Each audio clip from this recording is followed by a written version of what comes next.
This government meeting is brought to you by Eastworks and our local cable subscribers.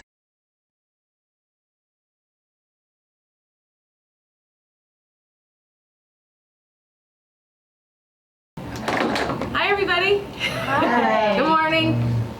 Welcome to the Commission on Disability meeting for August.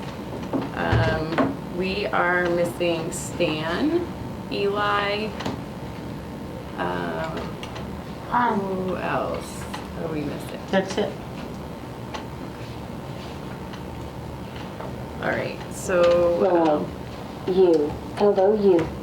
hello to you. Good morning. Let's see. We don't have anybody here for a public speak, and we will go over the minutes after our speaker. So we have Molly from the Commission for the Hi Blind. everyone, yep. My name is Molly. I'm with the Massachusetts Commission for the Blind. So I'm just going to do an overview of services that we provide and who we provide those services to. So we are a state agency under the Commonwealth of Massachusetts. We are a rehab agency. So our goal is to support individuals who are legally blind to maximize their independence in the community and in their own homes. We work with birth to death, so all ages. The way to get registered is through an eye doctor. So if you are experiencing vision loss, whether it's in one eye or two eyes, you'd go to the eye doctor, and if the eye doctor feels that you meet the qualifications to be declared legally blind, then they have 30 days to register you by law. In order to be legally blind, it has to be in both eyes, and the definition of legal blindness is 20/200 or worse in your better eye, or you could have a field degree loss of less than 10 degrees. So that would be like looking through a straw. So no peripheral vision, just central.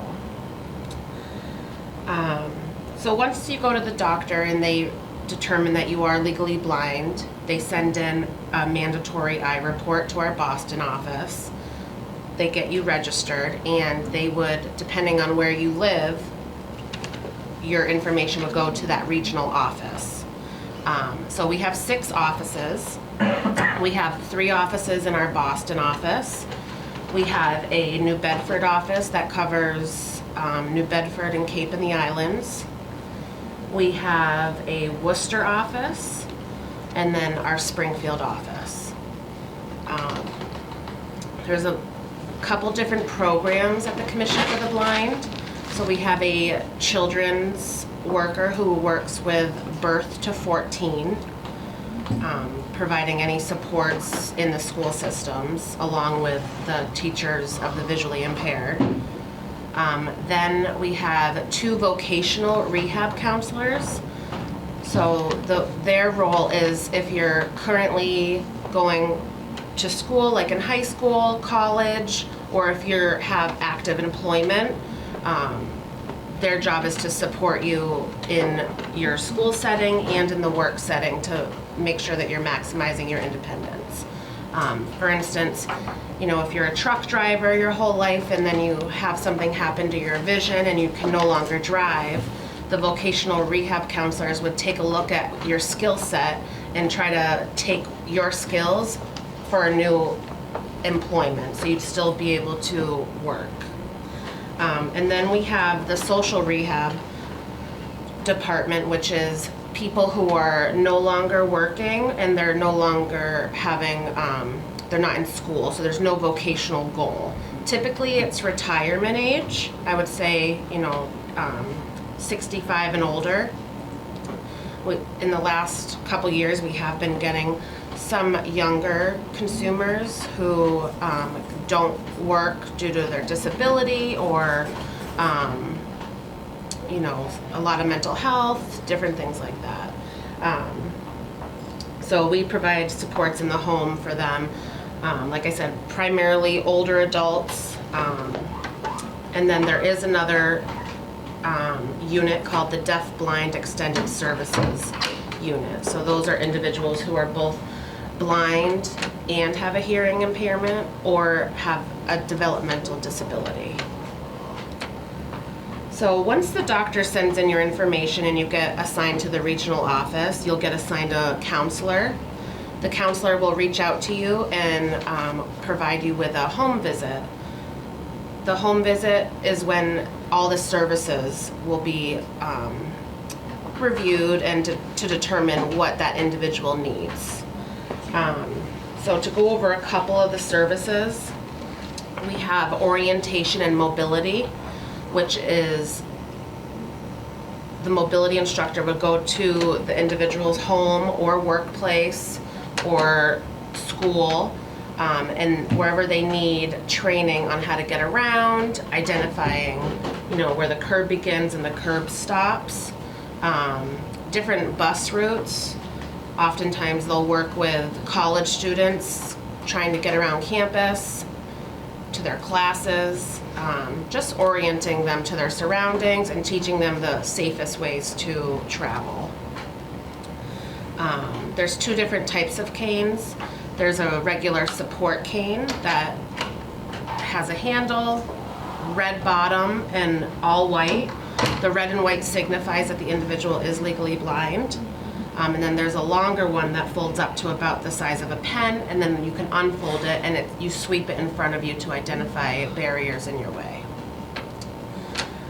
The next service is assistive technology.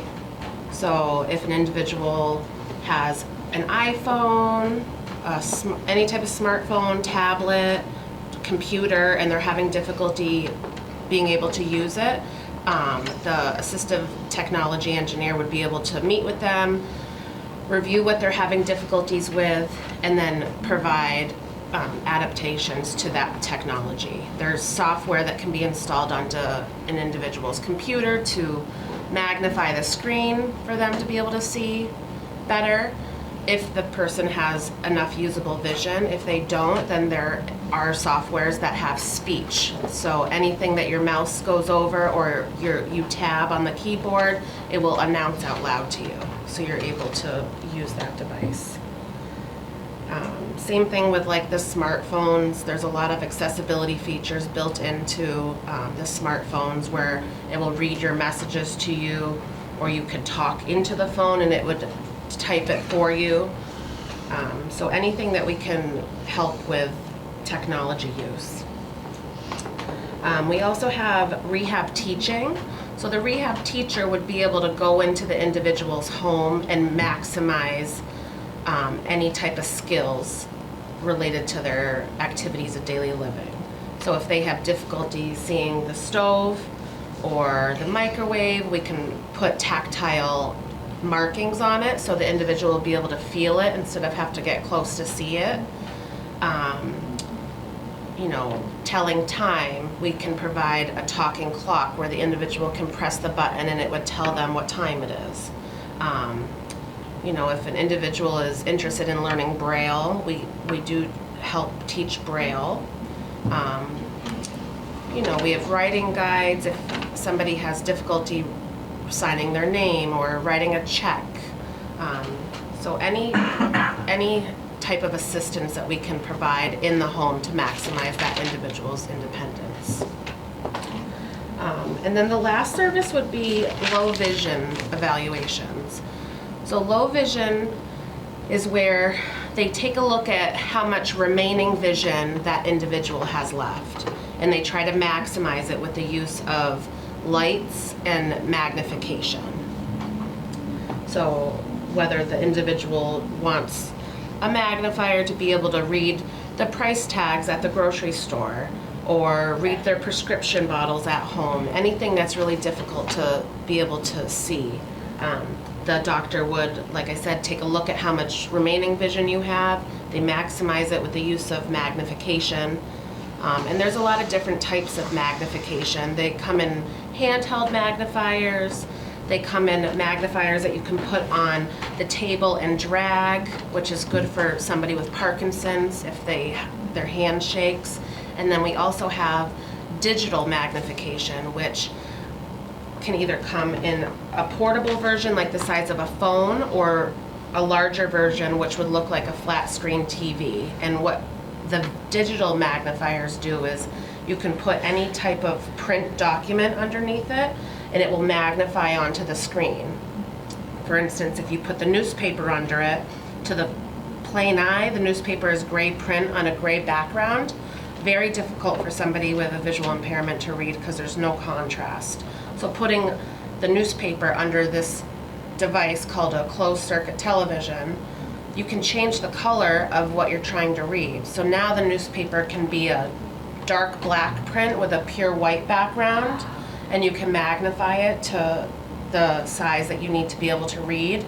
Or there's a lot of different other settings. Some people prefer a yellow print on a black background, or they prefer the white writing with a black background. So it all depends on the individual. Devices like that really help increase the independence, because a lot of people with vision impairments feel that they don't want to be kicked out of their homes. They want to be able to live an independent life. So, providing them with a device that they're able to read their mail, they're able to write their checks, they're able to look at photos of their grandchildren, or take a prescription bottle and put it under the machine, and they can read that it's their blood pressure medication. It's really, really helpful and beneficial to them.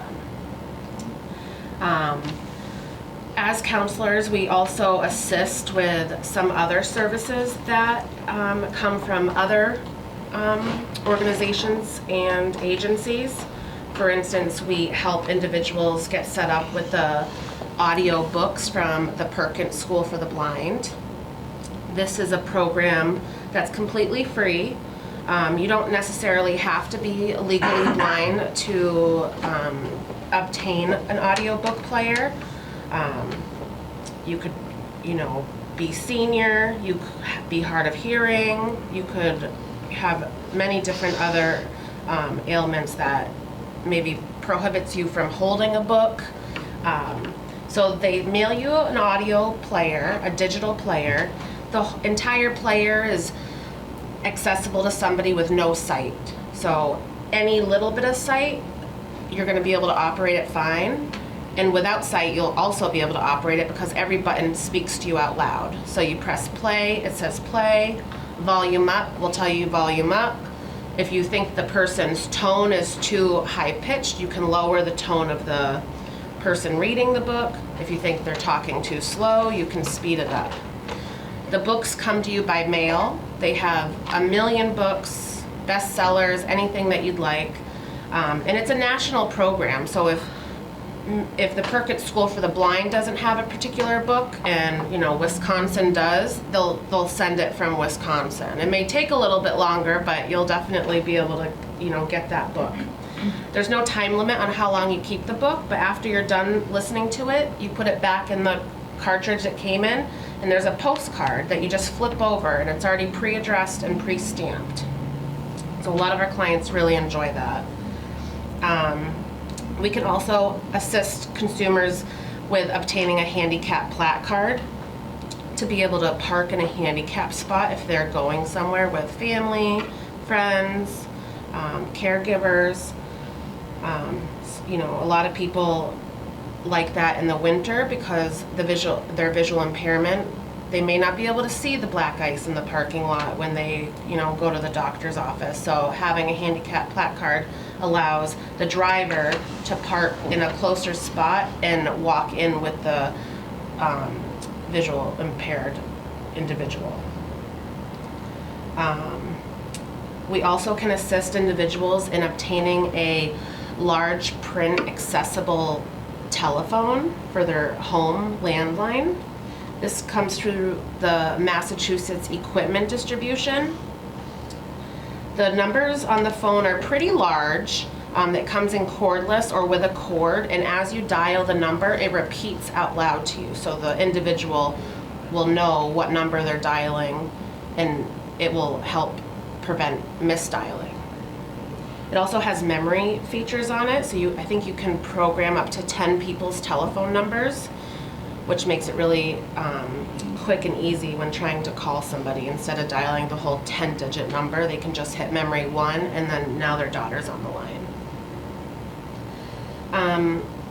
We also provide a Mass Commission for the Blind ID card. Individuals who use this Mass Commission for the Blind ID card, they can ride the public buses for free. So if they have the Commission for the Blind card, they show it to the bus driver and they don't have to pay when they go on the public PBTA buses. That also helps with individuals trying to take the MBTA in Boston. And then I believe Berkshire County Transit Authority offers a half-price fare. Individuals who are registered as legally blind have some tax abatements available to them. If the individual owns their own home, that's their primary residence, they're able to get a real estate abatement. All they need is a certificate of blindness from our agency with the current date on it and provide it to the assessor's office. You do have to apply for it every year. They do like to have a updated certificate of blindness from us. And I believe it's approximately $500 off your real estate tax a year. 400 and change, but the towns can allow you to have up to 500. If you own a car in your name, you're still able to own the car in your name. You're just not allowed to drive it. But oftentimes we'll have people who have their own car have an aide drive it, or maybe the 80-year-old woman, their son has a big truck and they can't get into the truck, so they keep their little sedan and their family drives that car around. They're able to get their excise tax eliminated. Their name has to be on it. And same process, an updated certificate of blindness, and you'd provide that to the assessor's office. And then if you file state or federal taxes, there's a question that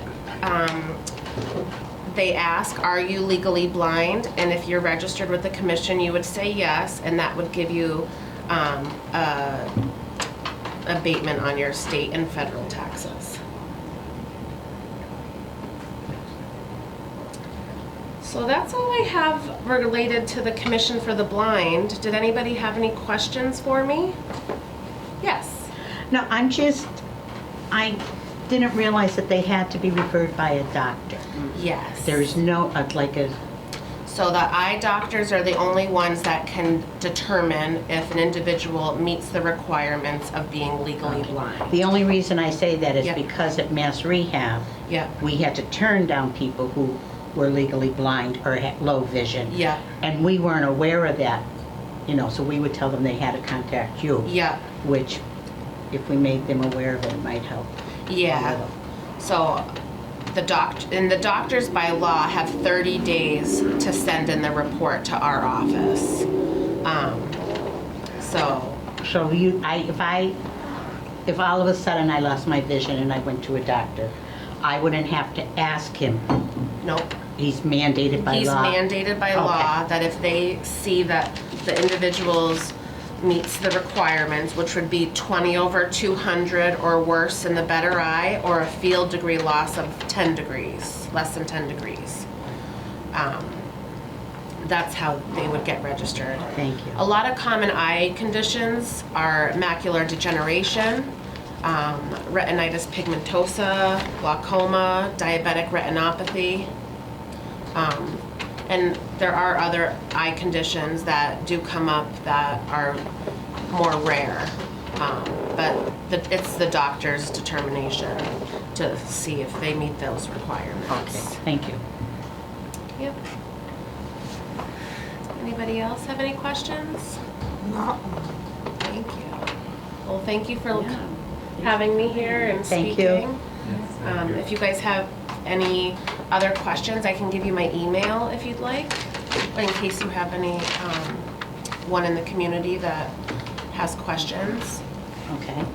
So my email address is Molly, MOLLIE, .burns, BURNS, @mass.gov. MASS. MASS. We do have a member that has, I think, That's works with you, legally- but they're not here today. Oh, yeah. We have a lot of different people in the community, and it's a really good job to work for, and it's rewarding. That's awesome. Yeah. Alrighty. Well, thank you Thank so you. much. Thank you. Have a good day, guys. You Stay too. cool Yeah. if you can. Bye. Thank you. Bye-bye, Molly. So he's not on camera, and he needs to be on camera, so somebody has to come sit down here, so you're not on camera, unfortunately. Maybe I can just push over like that? What do you, Oh, you work here? If you look, what do you work in out here? probably, if you, Yeah, you don't mind? No, I don't. You can I see that? it's a little dark, but I can't see it. but I don't know, can we? Maybe Molly better come back. Right. Oh, you need to work with Molly? Okay. Are you on camera? He's not really on Under camera the either. Zoom? Oh, nope. Mike on camera? Down a little How about, am I on camera? It's hard to see under the words. I don't think so. All right, so we all got to move That's down. All right, but we over have to there. play chairs, musical chairs, so that people Musical are. chairs. Otherwise, it's just an imaginary That voice. close to you? I think. I think Jim, you're on camera now. Mike, you got. So you're I'm right kind of there, your yeah, head. yeah, all right. A little box over. All If you're right. all on. Yeah. I can't see either. Oh, thank you're God. I there. thought it was just I me. think everybody's on. I can see. Cool. We're just under some boxes. Okay. Take it away down there. Well, let Jeff kick it off, because you're the man in charge here. And Well, I wanted to thank Jim Mazik and Mike Kennedy, who have spent a couple months in Easthampton doing an inventory and evaluation of city-owned properties in terms of the level of accessibility that we have. It's part of what's called a transition plan and a self-evaluation, which are two kind of required documents that most cities and towns are supposed to have a self-evaluation and a transition plan in place. And my brief summary is that there was a relatively inadequate update in 2009, but before that, the plan that we had was from 1990. And so Jamie Webb in the planning department and myself have sought these funds for 5 years. And then last year we were successful in getting the grant to pay the consultants to do this work. And I will say, having reviewed the plan in a preliminary fashion, the city has a lot of work to do. I would guess that it's not uncommon for municipalities to have this much work, but maybe I'll ask the consultants to talk about that a little bit. And then I think what we asked the consultants to do a little extra was to help us look at sort of the long list of things that we need to do to improve accessibility, and maybe help us prioritize some of the most important things, or the things that would benefit the most people if we worked towards. And so I think maybe with that, we wanted to have the consultants present back to the commission today. They are going to be doing a pretty brief version of the presentation to City Council tomorrow night, because we thought that it was really important, your work, Angelique, and the commission, to let City Council members know that this plan is in place, and it's going to set forth a lot of projects and activities that we need to be kind of focused on. So I think maybe with that, I can hand it back over and give an overview. I'll turn it to Mike, because Mike is the actually with Center for Living Working, and I'm a subcontract to them, so I'll let you maybe talk about yourself and your agency, and then turn it to me, and I can start the formal presentation, and we'll go back and forth. All right, great, thanks. Thanks, Jim. Good morning, everybody. Good morning. My name's Mike Kennedy. I'm ADA Access Specialist for the Center for Living and Working. They're a independent living center located in downtown Worcester.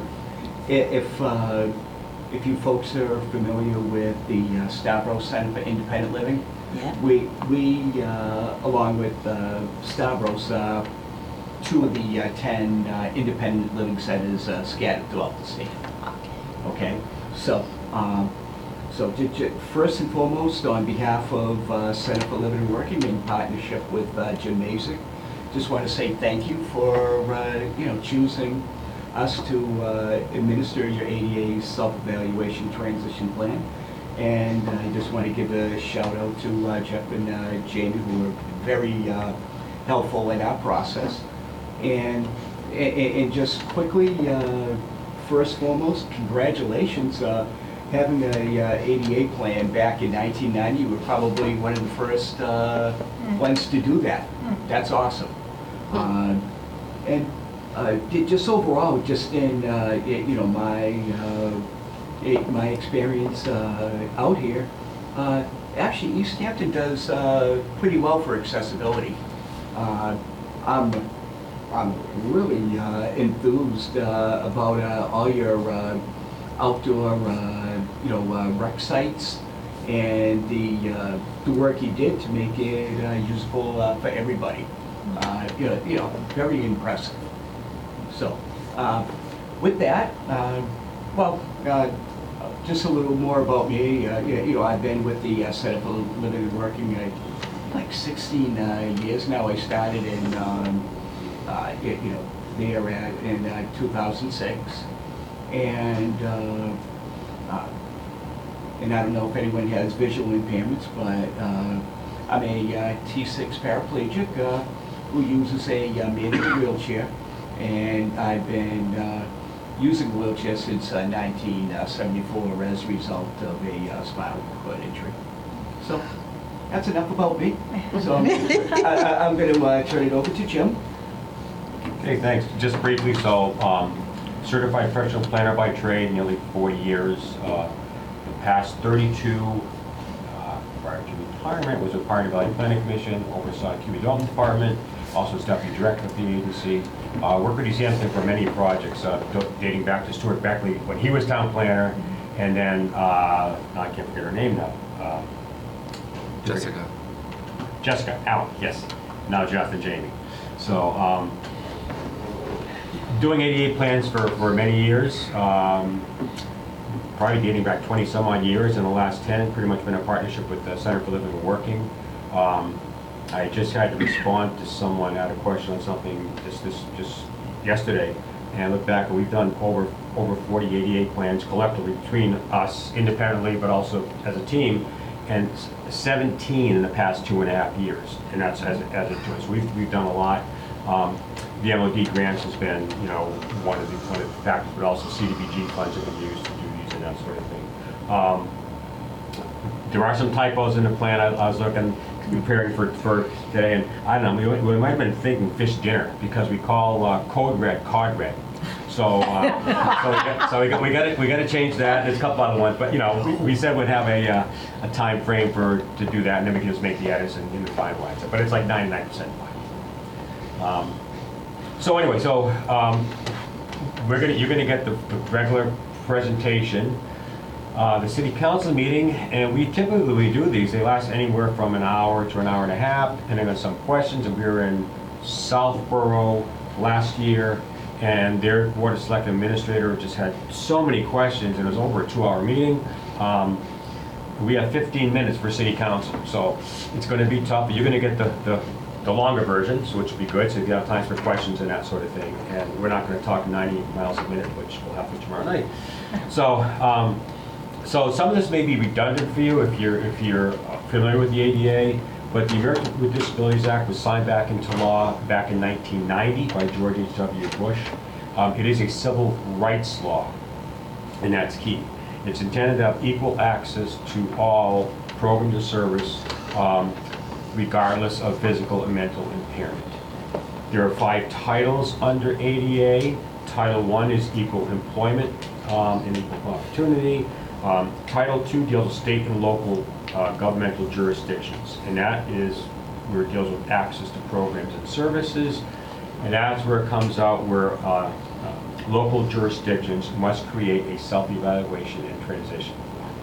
The self-eval piece, and what Mike's going to talk about that in a little bit, is more the programs, policies, procedures. The transition plan is actually the physical constraints and assessment piece of it. The other titles, Title 3, is private spaces that are open to the public. That would be restaurants, supermarkets, movie theater malls, that sort of thing. Title 4 is telecommunications. And Title 5 is more like a miscellaneous provisions, updates, TA, bulletins, notices, that sort of thing. So the current standards are the 2010 standards. They went into effect in 2012. Unlike most states, Massachusetts also has a specialized section of the state building code called 521 CMR. And that deals with the accessibility provisions for the Commonwealth. The difference with ADA, that 521 CMR is strictly a building code. It is not civil rights related. It is only triggered by construction. And there's 3 tiers of it. If the work on a building is under $100,000 and less than 30% the value of the building, then only the work being done must be accessible compliant. If it's over $100,000 and less than 30% the value of the building, then the work plus access into the building, plus a bathroom, plus a drinking fountain, plus a couple other things, must be done for that building. If the work is greater than 30% the value of the building, then the entire building must be made wholly 100% compliant. And it's over a 3-year window. So, I mean, it could be last year, this year, and the next year. So it's not just, and that's something which is often missed, and not often followed between, your building inspector and your assessor and all that. So there are differences between the ADA and 521 CMR.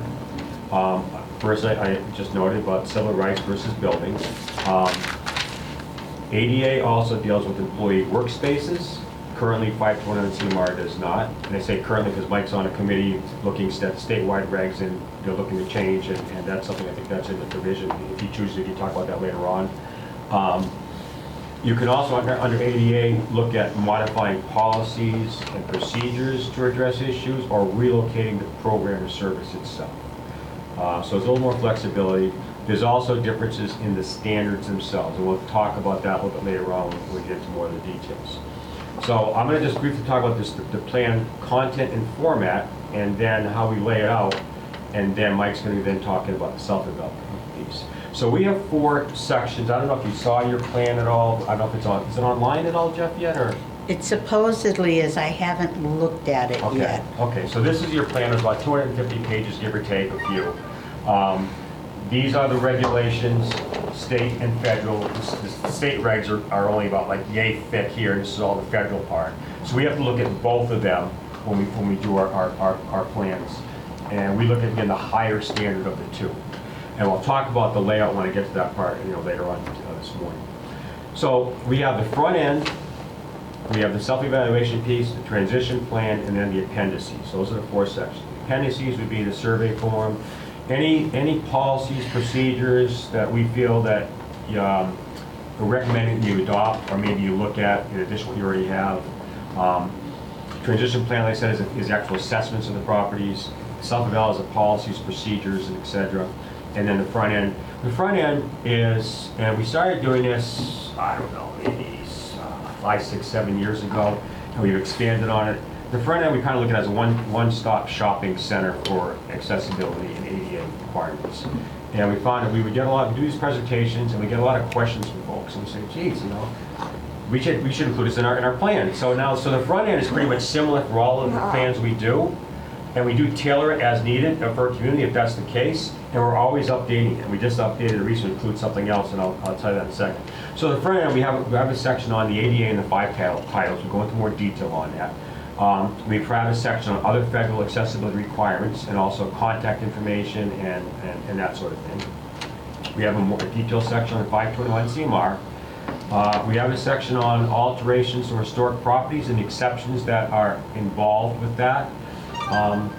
EV charging stations, that's something that's now coming more and more, obviously.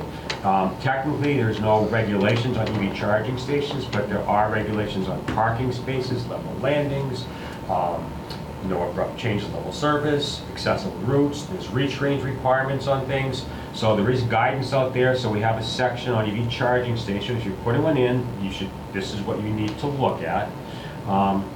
Emergency preparedness planning, I know it's something that Jeff is involved with his office. That's becoming more of an issue requirement on the Fed side.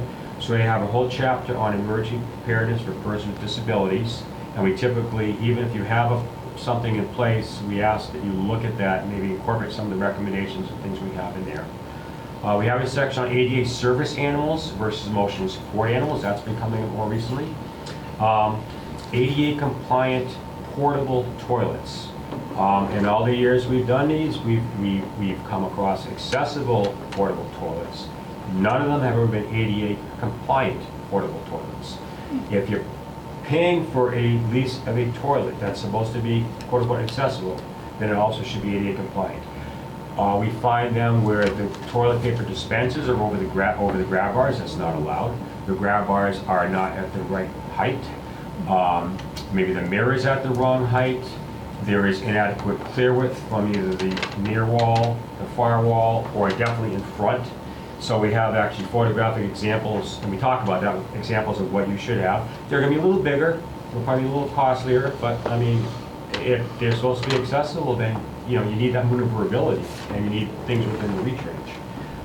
And soap dispensers. I mean, sometimes you find them way up here. It's like, well, that doesn't look good.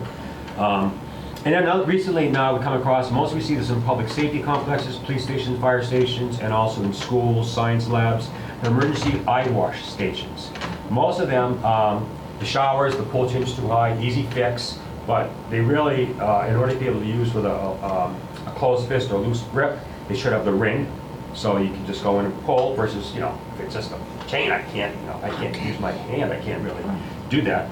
And a lot of the eye wash stations are too high for a wheelchair user and no knee clearance. So we've come across some great examples we've seen in some of the new construction we've been in schools and public safety complexes. Some are freestanding and they're great, and some are actually kind of neat. They're actually built into the wall, and you can just go like this, and once you can do it with a closed fist. Pull it down. Once it's down, the water comes right up. So really, really nice. We have a section on that, and then the examples that so you can see what they would be. So with that, in the general, I'm going to turn over to Mike, and Mike's going to talk about the self-developed piece and what he found in there, and then we'll move on from there. All right, thanks, Jim. All right, so the self-evaluation portion, this is, like say, the as Jim said, the policies, procedures, compared to other parts of the plan. This is a little on the dry side, so bear with me. But even though it is dry, it's definitely important. And the reason being, I'll get into it. The like I say, Title II of the ADA, requires municipalities to designate a responsible employee as ADA coordinator, and in your case it's Jeff, and that the most important requirement is that they're a actual employee of the town. Another is adopt and distribute a public notice on municipality ADA policies and procedures that we'll talk about. Adopt, distribute, and/or post an ADA grievance procedure. Modify, maintain, update policies, procedures, and practices, including job descriptions and hiring practices as required. Provide reasonable accommodations to qualified individuals with disabilities. Maintain, upkeep accessible features, and provide auxiliary aids and services to ensure effective communications to those with disabilities. So first on the list is Commission on Disability. Obviously, the city of Easthampton has a commission on disability. And in addition, you folks have your own webpage under the boards and committees on the city's website. And in addition, your webpage contains links to both the ADA grievance procedure and public notice of non-discrimination. So you check off all those boxes there. ADA coordinator, Jeff,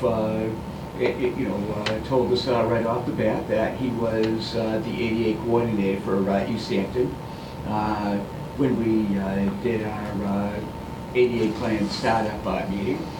And he is also listed as the ADA coordinator in the Easthampton 2020 Open Space and Recreation Survey and the 2021 through 2028 Open Space Recreation Plan update. And Jeff is also listed as the ADA coordinator on the Mass Office on Disability Commission on Disability listing. I'm sure you folks are familiar with the Mass Office on Disability. I mean, they're a treasure trove of how best to form and be a disability commission. So that's a good thing. Public notice.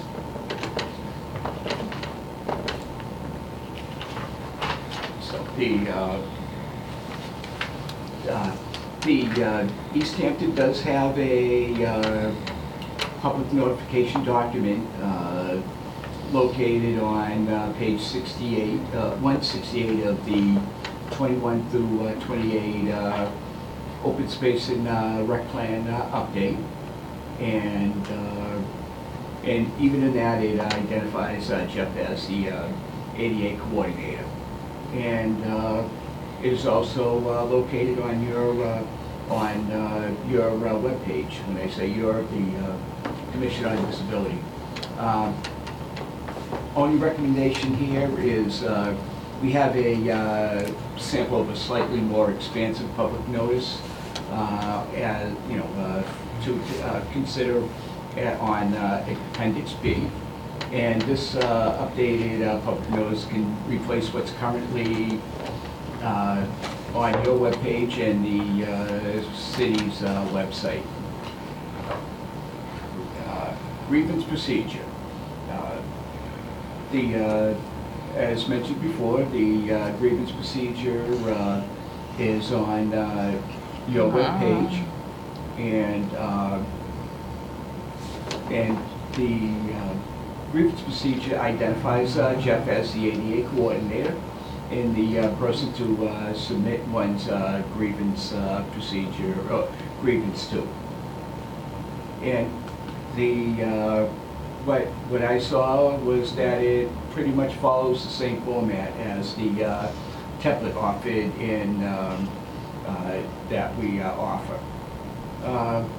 The only recommendation here is consider posting the grievance procedure on the mayor's and or the city council's webpage for residents who are not familiar with Commission on Disability, which unfortunately happens everywhere. I know for a fact because I serve as chair on my Commission on Disability in Millbury. So, policies, procedures, practices. What they talk about here is municipalities should have have formal, separate policies and procedures pertaining to the ADA and program accessibility, grievances, communications, equal opportunity, and non-discrimination.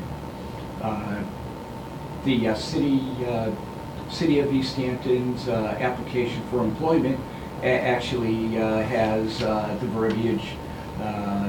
City of Easthampton is an equal opportunity affirmative action employer.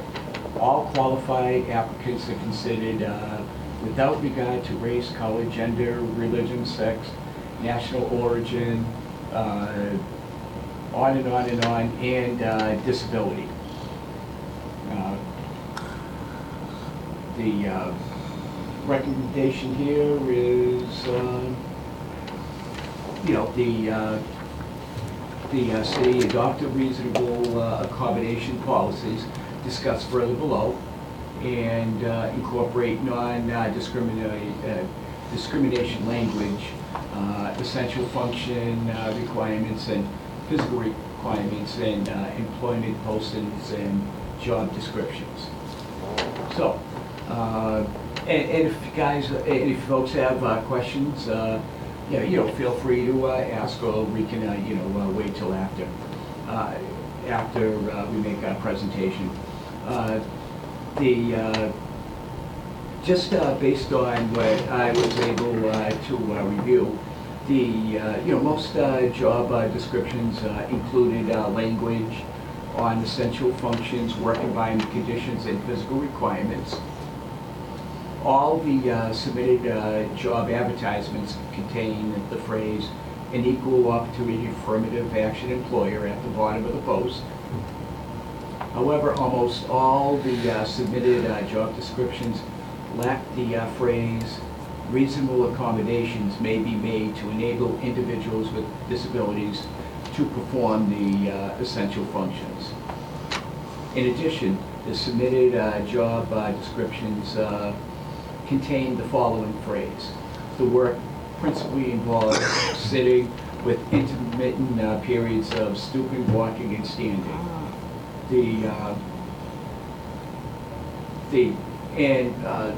Some of the job descriptions I was looking at was ones that don't necessarily require for a person to stand, stoop, or walk.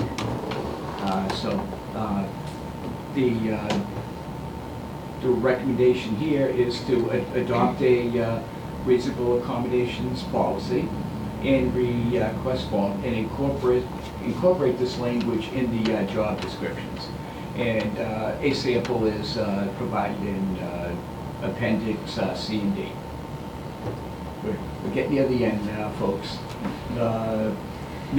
Maintenance of accessibility features. It's recommended that the facilities are inspected regularly to ensure compliance with program accessibility, to initiate repairs and related actions as required. Just a couple of examples, because I'm sure you folks are very aware of them. Interior, exterior doors with excessive operating forces and closing speeds. Missing elements such as tactile designation signage, stall door, bathroom stall doors that no longer self-close. So, again, those are just some of the examples. If I recall correctly, there weren't any situations that was, glaring, like we've seen in other communities. Unless there's one you remember, Jim? Yeah, I was actually just looking at this, and we had a couple of the accessible sinks, which had stored items below, so and we also had one, I forget which bathroom was, but then a ladder stored right next to the water closet, the toilet, which means the clear width on the far side of the water closet doesn't exist, because you can't use it, because there's a big ladder just right up against it. So yeah, those are maintenance things, yeah. Get them out of there. All right, I have a question, just because you mentioned it, and we had discussed this at a previous council or commission meeting. The doors and the closures. Yeah. From what I could find, an automatic door is not regulated, not federally regulated under ADA. We brought it up because our post office does not, the doors are very heavy and it doesn't have an automatic door. Yeah. And I tried researching it and I couldn't find any information. Well, go ahead. Jim's about to say what I'm going to say. Automatic door openers are wonderful. However, they're not required. Can I ask why? Because take yourself, okay? Yep. You're trying to get into our post office. The door is very heavy. You're going to have, a hard time. Right. Or a person with a walker or a cane. Why is what kind of door you call it not required? So they have to comply. So it's a matter of how, so if they can't, they might have to. So you can adjust or change the door closer itself to a different door closer. Adjust it so that it meets the operating force and the minimum 6-second closing speed. For exterior door, it's 15 pounds. For interior door, it's 5 pounds. And if they can't meet that, then they may have to put that in. We had that, I think, in Milford Senior Center. They had these huge doors going into the bathrooms for the senior center. And they couldn't. So they were going to put an automatic door opener. That's the only way they could meet the requirement because it just couldn't. So, the burden of proof, I guess, is upon the property owner. And if they can't meet it, then they have to do something. One of the questions that we've talked about as this group is, so for example, the post office is not a city-owned facility. So, Correct. As the ADA coordinator, I do, take it really seriously. I have questions about the roles and responsibilities of the ADA coordinator because in the past, we've talked about a couple examples where it's not a city facility. And so the ADA coordinator's role is not to go and enforce a private entity's, compliance. And so like with the post office, we've talked about trying to figure out that doesn't belong with the city. Unfortunately, I think we've been trying to find ways to, because in the grievance form too is for a city service or facility. So like with the post office, it's not something that someone submits a grievance form to the city to deal with the post office. So we've been going back and forth with kind of the best way to navigate people when it's not a city facility. Isn't the high school not, right? It's missing Yeah, we had a it. question about the high school, which that would be more in line with something that. So city one, control. typically even on a private, it would be filing a complaint with the access board and then the Department of Justice, because in the federally buildings also have and standards that they must meet, and then for some federal buildings they've got a whole set of their own regulations. So if one filed a complaint with both entities, it would bring it to notice, and they would be required to address it. I mean, they have to adhere to similar or same standards, but they're under different regulations. And what I can add, well, first I'm going to finish answering your first question. Under 521 CMR, when it comes to door opening force and closing speeds, there is a little verb, in there that states that if you can't meet the, the 5 pounds or the 15 pounds for the exterior doors, then compensating devices are required. Because, a 15-pound door is relatively heavy if you think, even if someone is not disabled, a senior citizen. Right. Okay. Exterior doors are both, they're both 15 pounds under ADA and 521 CMR. And Jim could probably explain that piece, better. I mean, that 15 pounds, it needs to be heavy enough so when the wind, when it's windy, Yeah. it doesn't like force the door open. Yeah, I think almost 99% of the doors that we look at are more than 15 pounds. Yeah. And 6 seconds That's seems rounded. awful short. And 6 seconds is under 521, right? 5 seconds is ADA? I believe so. Yeah. So, These Yeah. are state? the state is 6 seconds closing in an open position. I think it's 90 degree? And then, Yeah. and then 5 seconds for federal. 6 seconds, really, because we'll look at our watch and we'll count. 6 seconds is actually should be pretty sufficient. Most of them we see are only 2 or 3 seconds. Open it, so it's like. Yeah, I'm just thinking, like my husband is disabled, and 6 seconds is, I know is not Would long be enough. tougher, okay. Yeah, I also know where I live at Treehouse, we have the electronic doors that automatic. And it wasn't long enough for one of our disabled people, and they had to adjust the timing on it. We've seen some of the automatic ones that close way too quick. And sometimes we've seen, I forget where it was again. Maybe this was also in Milford, where the push button was like way over there, and Yeah. the door was over here. And by the time Yes. time you get to the wall, the door's closed. Yeah. Yes, I've seen that. Yeah, I was just curious about my recollection of going to the public safety complex I helped a crew wash fire trucks there, and I feel like that door was wicked heavy too. Oh, I don't know. He's going to check it for you. second. Yeah. And while Jim's doing that, back to the post office. Yeah, the post office actually has their set of rules and regulations to abide by. But I know in Millbury, where I live, we actually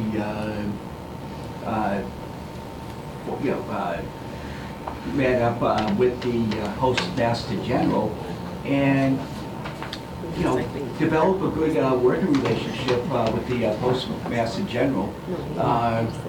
There's a distinct possibility that they would either help adjust the door opening force or install an automatic door opener. Because, I mean, I've asked up there, and they said they've had a lot of complaints. Yeah. But they do have their height thing on the door, so if somebody breaks in or goes in and steals something, they can tell the police how tall they are.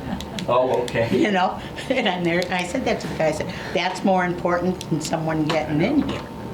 Oh, yeah, I can understand that. I can definitely relate. So public safety, the door opening forces, I don't have they're up to 26 pounds and closed as fast as 3 seconds. Wow. So 26 pounds would be the exterior, and probably was one of the front doors. Yeah. So, yeah, very, very heavy. Yeah. So is that something you'd recommend? Well, yeah, it's in the report saying that it needs to be no more than 15 pounds at least 6 seconds. So and we then will all have those. to So replace some of those can be easily adjusted. I mean, you could adjust your closer, but some you may not be able They to. don't have an automatic. Door open, right? So if they can't meet the requirement, then it's like Mike indicated, then they would have to put some other way And to- it's at the top of a staircase, so the ramp is such so that, if you're in a chair, you'd have to position yourself Yeah. so you're on that the is- chair, so the back and we looked at that. to the It staircase. meets the minimum requirement, but you're right, you go up like this and you turn and it would be a tough, Yeah. you'd have to figure that one out, yeah. Yeah, no, I remember when we were surveying there, and one good thing about me and Jim working together, because I'm using a wheelchair, I have that perspective. Right. But we certainly also, look for, things like, I'm looking around here to see if there's, like strobes or something, if the fire alarm goes off, someone that's, deaf, that they could, they know. We also look for protruding objects for folks that are visually impaired, so it's not just, the whalers like myself.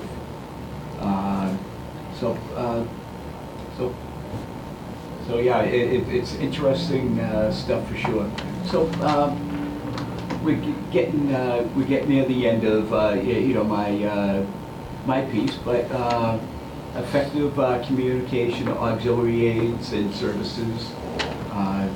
The city must ensure that accessibility and accommodations language appear on all meeting notices, including contact information and the advanced time frame required to arrange for disability-related and accommodation requests. In addition, it does not appear that the town has any auxiliary aids such as TTYs, assistive listening systems, available for city-related meetings. So, just because I know the folks at Stavros really well, if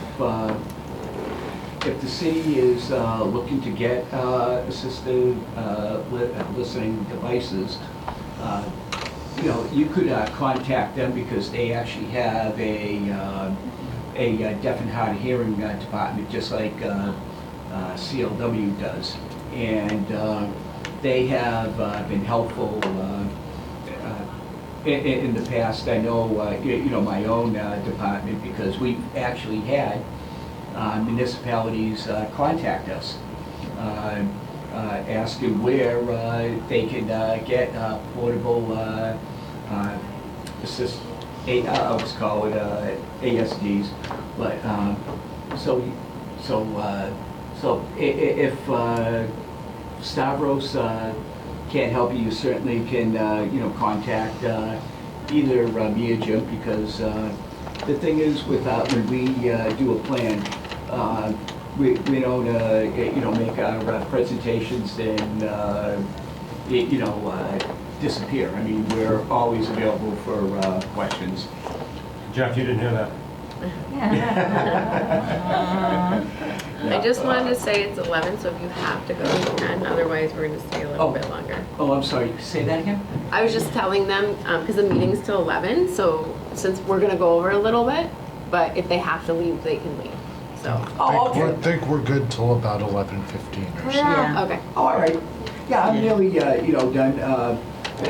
Anyways, so just to get through the rest of my piece, there's a recommendation to put at the, bottom of meeting notices that you can see right in the plan. Okay. Okay. Website accessibility, content. A good friend of mine who's visually impaired and uses JAWS 2022 screen reading software was able to easily navigate the city of Easthampton's website, including the individual departments, commissions, committees, web pages. And the city actually uses websites by Civics Plus, and it's basically a software platform. There's another website offered by a similar name, but both of them are very screen reader friendly and accessible. Emergency preparedness evacuation plans.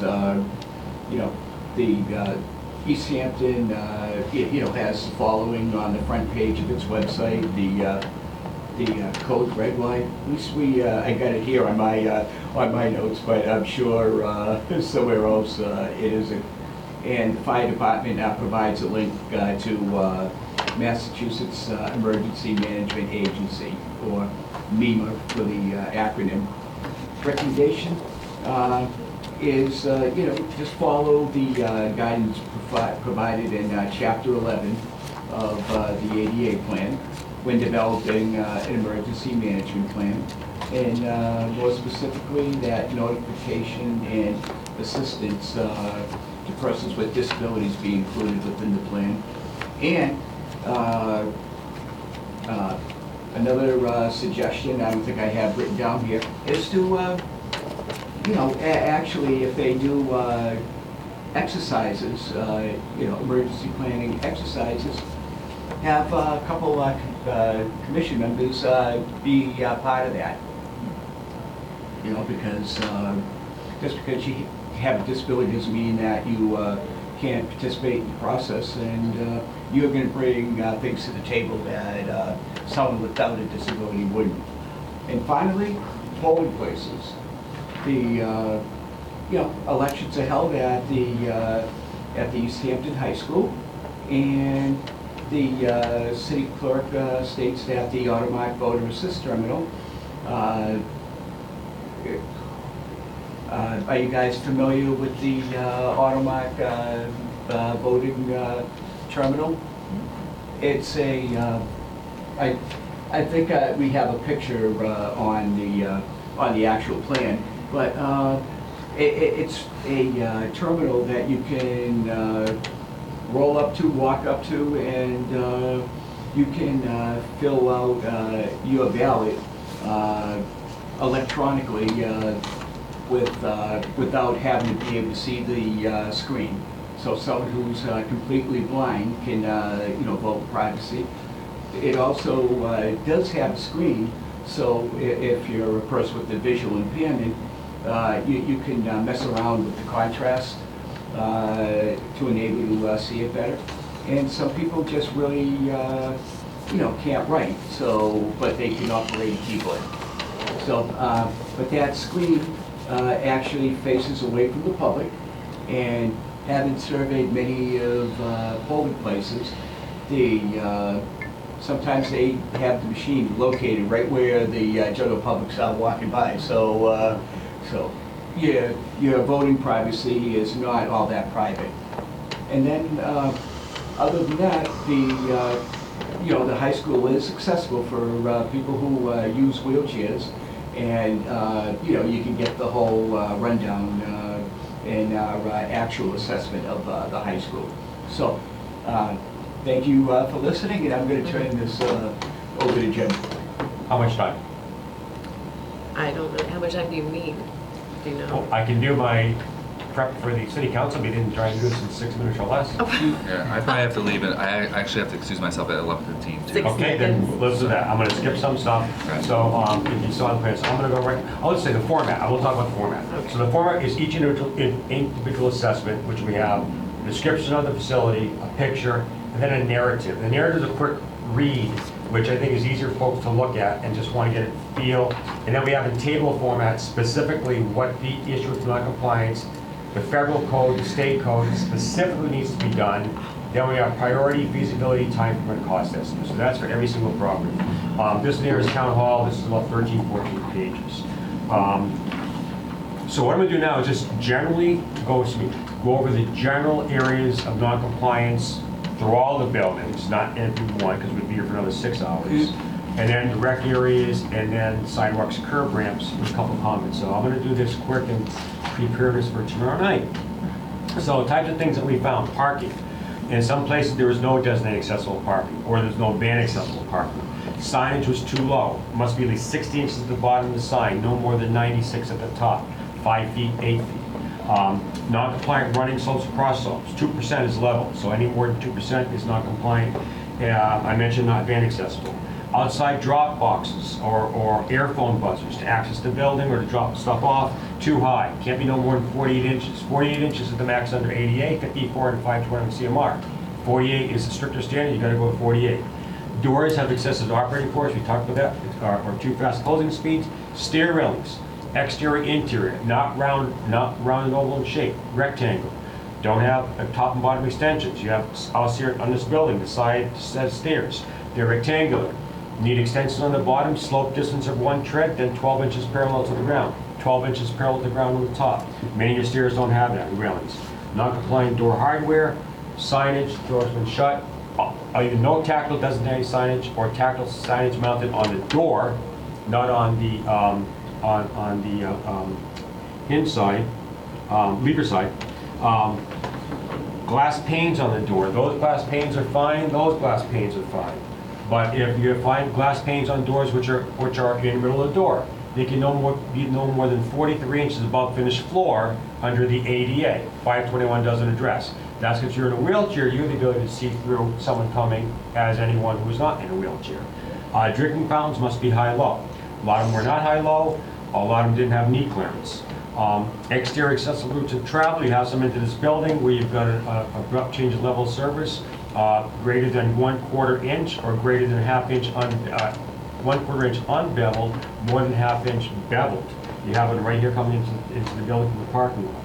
Doorway thresholds, the same thing. Too high, unbeveled or beveled. In the case here, you're okay here, but we had some areas where the minimum knee clearance on the tables and desks, I think in the library, some other areas did meet 27 inches. In this building you do, right there is one of them, don't have the doorway widths that are at least 32 inches in wide. If it's private spaces, we recommend that be a reasonable accommodation, but if it's more of an area of regular interaction with public, then it needs to be addressed. Staff kitchens right there, too high, 36 inches, no knee clearance. Again, not addressed under 521, but is addressed under ADA. Bathrooms, we had various issues. A lot of this building, but across the board. Code being too high, a lot of folks, and even some of our new construction stuff we had here, folks were looking at solely at 521 CMR, not looking at ADA. So 54 inches, no, it needs to be 48 inches. Also same with dispensers. Dispensers under 521, talking soap and towel, are 42 inches above finished floor. Grab bars, 33 to 36. That's up to the top of the gripping surface. If it's 36 and a quarter, it's too high because your tolerance is at 33 to 36. Toilet paper dispensers are too far, too close to the front of the toilet.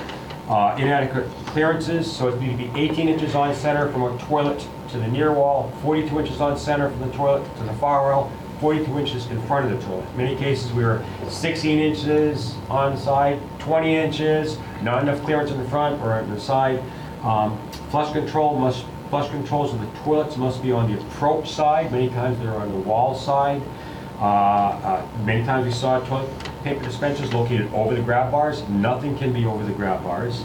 Mirrors can be no more than 40 inches above finished floor to the bottom of the reflecting surface, not the frame, reflecting surface. We saw many that were like 42, 45, 46. Stall doors must open in and not, must open in, out, not in. And in many cases we had them opening in, and in many cases they lacked pull devices on both sides of the stall door, and stall doors must be self-closing. So if the stall door is no longer self-closing and there's no interior pull device, you have to reach way down like this. You're in a wheelchair to try to close the door. So you have to have pull devices on both sides, and that maintenance thing that Mike mentioned, make sure they're always, the hinges are operating properly.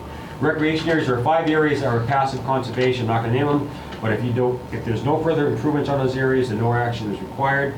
In general, on the recreation areas, there are a lack of accessible routes to and around facilities, including to benches, picnic tables, fields, player seating if there's baseball or soccer, and to bleachers. There also must be level areas for a wheelchair at bleacher areas or at benches. There are a lack of accessible routes to around playground areas and to and within playground equipment. And mostly throughout was wood chips. Wood chips are not an accessible means of a route of travel. They might be okay under the ASTM standards, American Society for Testing Materials, for a fall zone, but not for an accessible route. So that you would need to be either rubberized, you need to be stone dust, you could do asphalt, and you may use the wood chips in the fall zone. Except for the schools, there was lack of accessible play equipment throughout. Under ADA, chain link gates must be flush on the push side. So again, if you're using a wheelchair to push or walk wherever it may be, you don't want to get caught in that. So it must be flush at the base. That wasn't the case throughout. Bathroom facilities, wholly inaccessible in many cases, are the same standards I had mentioned.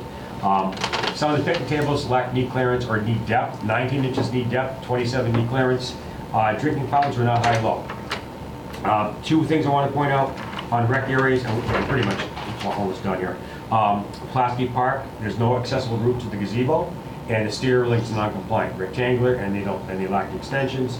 And right over here, and these are some of the priority ones. So this one is Nashawanack, the 3 ramps and then docks. Right. I put that as a top priority as a concern. Also the wood platform on the cemetery, there's issues on approach to it, there's a hole in it, there's non-compliant railings, but these ramps, the 3 of them here, none of them have railings. The way that it's affixed, the ramp is affixed to the floating dock. The transition plane, which is 24 inches long, has a running slope of 29.3%. pretty much throughout, which is extremely extreme. You couldn't even get a motorized wheelchair down and up that. I think the maximum is 18 inches on a transition plate up to 8.3%, but I'm not 100% correct on that. So, and also on the bottom, on the dock itself, there's no detectable warning or there's no edge protection. So there needs to be affixed differently with that transition plate actually onto the floating dock, which would lessen the slope, railings, and an edge. So if I'm in a wheelchair, even though it's siding for it, I'm not going to come down a steep slope and then go right off into that dock, which to me would be an insurance issue. So that to us was, we said this is a priority which should be looked at. We looked at a couple of streets on sidewalk curb ramps: Line Street, Park Street, Main Street, Liberty Street, Williston Ave, Adams Street, Everett Street, and Pleasant Street. So in general, lack of detectable warning strips, lack of curb ramp level landings, excessive curb ramp running slopes. 8.3% is the max on the approach, 10% on the sides. Non-compliant curb ramp transitions to the street, abrupt changes level of surface anywhere from 1 inch to 3 inches, or right into granite curbing. Sidewalk, crosswalk, and curb ramp obstructions. We had manhole covers in some of the sidewalks. Excessive overgrowth of vegetation, reducing the clear width down to like maybe 28 inches. In many cases, actually a storm drain was located right in the crosswalks if I'm visually impaired. And it grades of 2 inches. I mean, that's a problem. In many cases, there are excessive cross slopes on the sidewalks of more than 2%. There's no really restraint or requirement on the running slope because you go natural topography, but you need to maintain a 2% cross slope. And a lot of this is on driveway crosses. We see that all the time. A lot of deteriorated sidewalks, heaving, and that sort of thing, abrupt changes. I mentioned reduced sidewalk clear width. Two things to know. Telephone poles.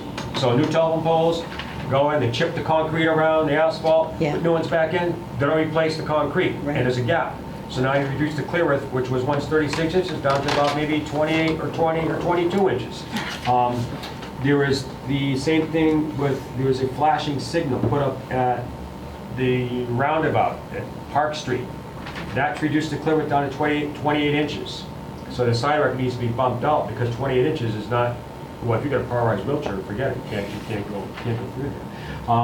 And lots of times, and this would be a policy issue, I think, with the city council to address, recycling and trash receptacles placed flat, square in the sidewalk, totally restricting any use and access, whether from a wheelchair user, from a carriage user, from whatever. So fines recommended that people leave their trash receptacles in sidewalks. They shouldn't be kept there. Protruding objects, telephone guide wires, and so a lot of them, sometimes they were angled as opposed to being vertical and across. And then public safety signs. A lot of this is on Pleasant Street. So the crosswalks, the public safety signage, and then below there's I think they've got the flashers. Those were, many of them were protruding objects. They protruded more than 4 inches into the accessible route at a height of 27 to 8 inches. So if I'm sight impaired, I could, shoulder, face, I could walk into that. So those need to be relocated or raised. We were asked by Jeff and Jamie to do a prioritization of projects, and we looked at public use, degree of noncompliance, the impact, ease of removal. So we had 4 priorities. Sidewalks and curb ramps, because those are used by a lot of people. The Emily Wilson Library, because there's no access between levels and there's other things going on there. Non-tech park, good, but there's a lot of things you couldn't get to. Different stations, picnic tables, some bathrooms, some areas, a lot of lack of accessible routes throughout. And then over here I mentioned the ramps. docks and ramps and that sort of stuff. So that. How many minutes did I take? I don't know. I don't know. I have a quick question. You went through that very well, thank you. On crosswalks, you mentioned for the visually impaired, and this is a pet peeve of mine. There are no alarms for someone who is completely blind, okay? I mean, if someone is deaf, they can see the blank, but if someone is... Chirpers. Yes. Yeah. We don't have them. Are they covered under ADA or the 521 CMR? Yeah, the chirpers should be both. Because that's a pet peeve of mine. Now, I've been told, but I didn't actually witness, but those rapidly reflecting beacons, they call them, supposedly do have the ability to chirp. Okay, but what I'm asking is, because we're going to be redoing Union Street. Right. And I've asked, there are several, like this is right here, this intersection is tough to cross. I was here the other day and it chirped. You did hear it chirp? Yeah. So I'm just checking right now. See, this is where it goes under the ADA versus 521. So under the ADA, under 521, it's a reserved section. I'm sure with the new regulations, they have it addressed. Right, especially what else is going to be coming out is public rights of way, PROAG. That's yet another piece. I think we talked a little about it in the first section. Okay, yeah, no, it's no big, but I just wanted to make sure that when we start redoing things, that these are included. You Well, should include the new. The big question we had is like, if stuff is brand new, how did they get away? How did it get Yeah, approved? I don't, Yeah. It doesn't okay, make sense I to- worked for a company that did schools and colleges and all that. They did the kitchen and everything. It was a food equipment, and they did the CAD design and everything. I just cannot comprehend a new building, such as our school. Read the report. Yeah, I just can't comprehend, because I know How that does how that many... happen? How's it get How does it approved and happen? Because signed I know off when we on? were doing it, and I worked with the bigwigs who did it, you So- know, it was a big thing. We couldn't get away with it. So this is going to answer the first question on the signals too. So under 521, it's reserved and it's addressed. It is addressed under ADA and PROAG. PROAG is just right now, it's a guidance. So what we found on a lot of the schools that we do, and we found this also in Northbridge as well, Brandon Elementary School, that the folks are following 521 CMR are now looking at ADA. All right, so when we build, whichever one is the most strict Right. is the one we have to follow. So when they built this school, they followed 521 instead of ADA? In some places they just didn't. So one of the things, and I can't forget if it was Easthampton or Northbridge, they said, well, you know, it was dressed in the plans. So one of the things we found out, like for the bathrooms. So for bathrooms, it is 6 inches from the interior, the grab bars, 6 inches from the interior corner for the rear grab bar for adults, and no more than 12 inches of the interior corner on the side grab bar for adults. For children, it's 6 inches on both. And all the bathrooms we pretty much looked at For adults? were adults, 6 and 12, not 6 and 6. Not a big deal, but you get a nice tile you put in. But it is a... I know, you can do it, but now you're gonna have, so another thing that we, and I mean, this is something we do, and it's up now to how the city wants to address, or the town in Northbridge's case. So we've specifically had wings, and we're told that this is the wing for the pre-K, okay. This is the wing for 1 through 3. This is the 5th grade wing. This is the 4th grade wing. So they're different. So then they have the pre-K and K have their own bathrooms in their classrooms, pretty much. But for the wings, which are based upon grade level, they pretty much have the common hallway bathrooms. So there are different standards for bathrooms. There's standards for pre-K, and then it's K to 3, then it's 4 to 6, and then 7 to 12 is the basic adult standard. So we would go, okay, this is the 5th grade, or this is the 3rd grade, and the bathroom, and we would look at, we try to be flexible. We say, okay, look at the max of it, and we would say, okay, no, this is 1 inch too wide, this is 3 inches too wide, this is whatever. And that's what we wrote up, and the response was pretty much back, well, we use it to be more common for any general user, blah, blah, blah, blah, blah. Okay, that's your response, it's our response, it's on our responsibility to, it's up to the city how they want to enforce it, and deal with it, and, you know, and a lot of them just said we identified things, and they said, well, we'll look at it later on during the summertime.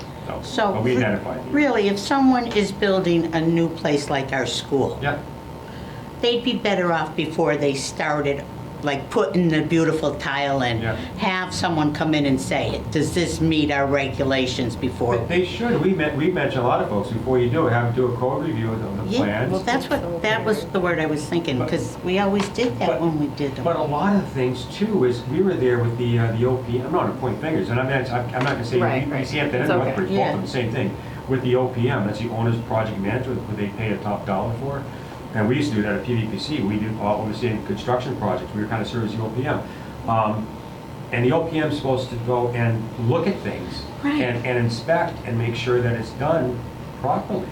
And they're acting as the city or town's representative. And they're not doing it. They're looking at the plans and just, okay, Yeah, you know. I just. We have to adjourn, but would we be able to have you come back, but like maybe on the computer, on Google? Because you don't live around here, correct? I live in Holyoke. Oh, you Mike- do? You Mike- don't Mike- live around here. Mike lives in. I'm in, Okay. I'm in Millbury, right outside of Worcester. Okay, all right.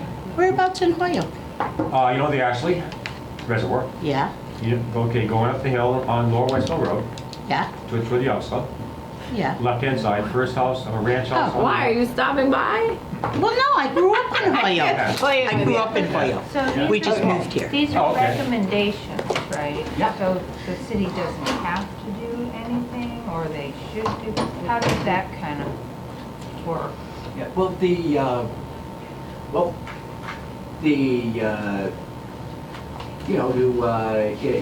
come clean, the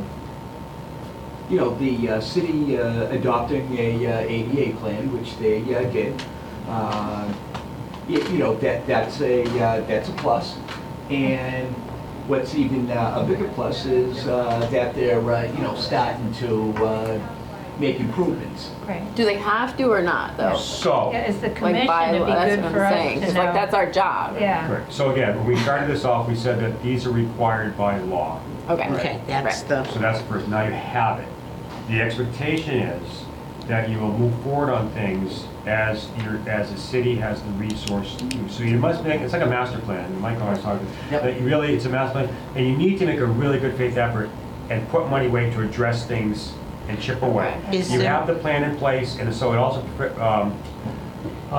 what's the word I'm looking for? Protects you from federal litigation. Right. So, because you say, no, I have a plan, and we're gonna say, this is this is in the next like couple of years, this is, next 5 to 7, this is like 9 to 10, we're working on it, we're putting money away, and then maybe you can say, well, no, we quite met, we'll maybe do this the year after, but you have to have a good effort that you're making to meet right. these goals. Is there a time We don't have any requirement? more time, like I had to go, yeah. So, this is why we're gonna have him come back. But Thank you very hold on. much.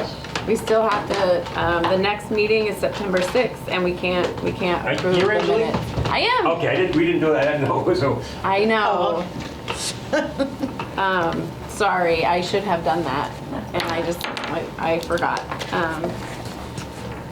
Okay. All right. Thank you for All right. coming, guys. Thank you. This government meeting is brought to you by Eastworks and our local cable subscribers.